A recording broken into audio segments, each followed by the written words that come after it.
morning, Texas. Welcome to this edition of The Advance. I'm Michael Quinn Sullivan, publisher of Texas Scorecard, standing here with our senior editor, Brandon Waltons. Thanks for joining us today. We are right now 6 days out from the end of the legislative session. The legislative session ends next Monday. So I'm going to spend a little bit of time. Brandon, can you believe that we are 6 days out? It's hard to believe, but more importantly, Michael, we are 15 hours out from the deadline for the House to pass Senate bills. People might remember a couple weeks ago we had a similar deadline where the deadline was at midnight. The House couldn't pass any more House bills. Well, now it's all legislation. So bills that have come over from the Senate, they've had an extra week and a half to work on. But once the clock hits midnight tonight, those bills that they do not get to will be dead. And so this is sort of the big deadline that a lot of people have been waiting for. Yeah, so, starting essentially, at 12:01 tonight, what is left for the session in these remaining days is the cleanup of conference committees. Yeah, so whenever a bill passes the House, right, or the Senate, goes obviously to the other chamber, goes through the whole process again.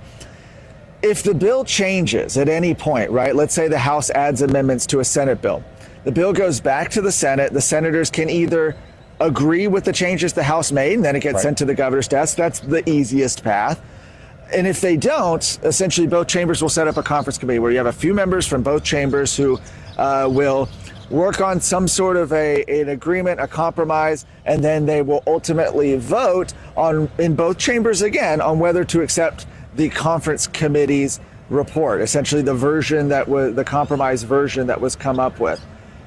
This doesn't happen with every bill, obviously, and even bills that do go to conference, some of them the chambers just can't come to an agreement on and they'll die. And so there's certainly opportunity here in the final days of the session for some potential surprises on that front.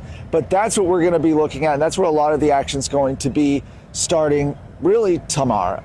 And when we think about these conference committees, when we think about the work these next 6 days, something I think just occurred to me this morning driving over here to the Capitol was that the budget isn't done. Sure. Both chambers passed the budget. The Senate months ago, the House 2 months ago. And the budget's been sitting in conference meeting, and that's often a strategic move by one or both chambers to get other things done, leaving it because the budget is the one thing they have to do. That's the one thing that has to be accomplished.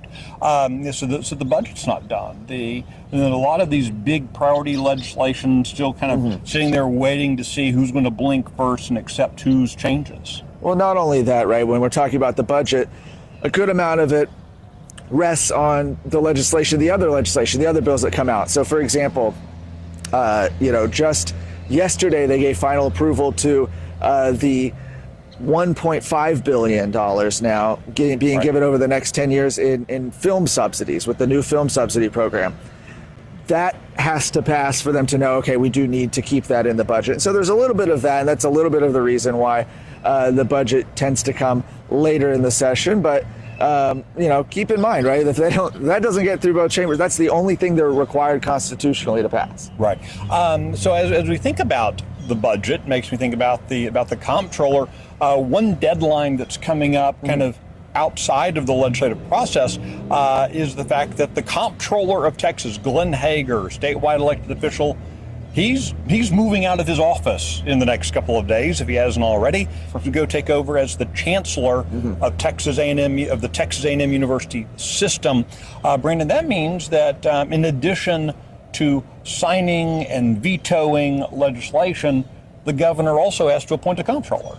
Yeah, we would expect to see this soon. In the coming days, maybe the next coming week, see Governor Abbott appoint who's going to take over as comptroller over the next essentially year and a half. This is a pretty long position to be filled because, the next cycle comes up in November. We have the primary already. You have a couple candidates in the Republican primary vying it out right now, Christy Craddick and Don Huffines, of course, and potentially more could get in. But that's just the primary. General elections in November, and then that term actually starts in January. So for all that time between now and January of 27, you're going to have Governor Abbott's appointee in that role, which means that person is going to have a lot of responsibility, especially as we see the legislature moving to increase some of the responsibilities of the comptroller, including the major school choice program that was just signed into law recently. Yeah, and I think that's something that's kind of gone overlooked for a lot of folks talking about school choice, both the proponents and opponents, was that the real work of implementing the school choice program, the ESA program, this $10,000 program to 100,000, all the 100,000 students, all these things, the details of which are stuck in the hands of the or are placed in the hands of the comptroller. Finding vendors, creating forms, setting deadlines, all the kind of things that go into making a program like that work, meaning whoever the governor appoints has got a really busy 18 months ahead of them. And that's then assuming that person doesn't want to hold the job. If that's someone who wants to keep with the job, they're also now campaigning against Christy Craddock and Dawn Huffines in the primary. They've got a Democrat opponent, all those kind of things. Sure, and that'll be really, I think, really interesting to see out of the governor's office. And one other thing we're going to be looking at the governor's office for as well, we'll talk more about this next week, but when the legislative session ends on June 2nd, well, the veto period goes a couple weeks after that. That's the time period that the governor has to veto legislation that's been sent over to him. And he does most of that. Now, he's already vetoed at least one bill so far this session. We heard about that over the weekend, but most of the bills that he vetoes, he will often veto after the legislature is gone. And that's for a very specific reason. Yeah, so that the legislature can't override the veto if they wanted to. And it's important to understand, because I think, so many of us grew up with the Saturday morning schoolhouse rock, and we kind of, we tend to think of these words veto and sign legislation in that context, where you're thinking of the federal level. At the state level, the governor must actively veto legislation. Legislation the governor doesn't sign still becomes law, unlike the federal system. So it puts a lot of eyes go on to what he does veto, rather than the things he might not sign, but he allows to take effect.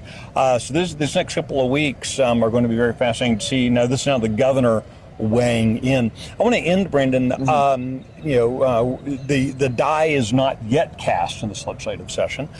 We have 6 very important days left, 15 really important hours ahead.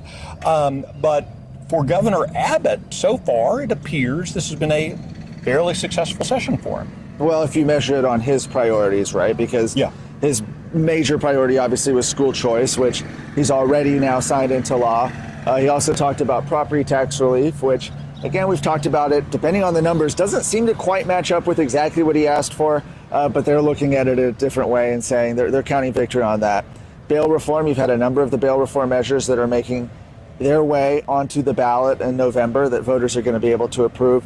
And then there were a handful of other issues, things like teacher pay raises, which is obviously we've seen that move through the House and the Senate now, legislation dealing with water, Texas's power grid. And so but just looking at the governor's priorities, certainly a success for him from that angle. All right, so thanks for joining us today. Next week, we will be talking more about kind of the dust settling out of the Texas legislature. We'll be talking about what's coming up with the governor's veto period and a host of other things. Thanks for joining us today. Have a fantastic week ahead.